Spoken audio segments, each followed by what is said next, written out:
بلوچستان کے شہر کلات سے ہمارے نمائندہ نائب اسرار مینگل کی رپورٹ کے مطابق تربت شہر سے روانہ بلوچ یکجہتی کمیٹی کی تربت 2 کوئٹہ لانگ کے شرکا پنجگور، وسیمہ، ناگ، نال، خزدار، سوراب کے بعد 10 دسمبر کی رات کلات پہنچ گئے۔ کوئٹہ ٹو کراچی شاہراہ مغل چوک پر قافلے کا شاندار استقبال کیا۔ استقبالیہ جلوس میں کلات سے لاپتہ افراد کے مرد اور خواتین سمیت B N P Mengal Kalat کے سابق خواتین آرگنائزر گودی راشدہ مینگل اور دیگر رہنما شامل تھے، جنہوں نے خواتین کو بلوچی چادر پہنائی اور مغل چوک پر ٹائر جلا کر احتجاجی دھرنا دیا گیا، جس سے مین شاہراہ بلاک ہونے کی وجہ سے دونوں جانب گاڑیوں کی لمبی قطاریں لگ گئیں۔ شرکا نے لاپتہ اپنے پیاروں کی تصاویر، پلے کارڈز اور بینرز اٹھا رکھے تھے۔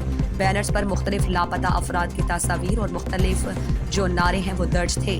اس موقع پر کلات سے لاپتہ افراد کے لواحقین اور قافلے کے رہنماؤں نے خطاب کیا۔ انہوں نے کہا کہ حالیہ تربت واقعہ افسوسناک ہے۔ کہا ہمارے پیاروں کو لاپتہ کر کے ان کا جعلی انکاؤنٹر سے شہید کیا جا رہا ہے۔ ہمارے پیارے کئی سالوں سے لاپتہ ہیں۔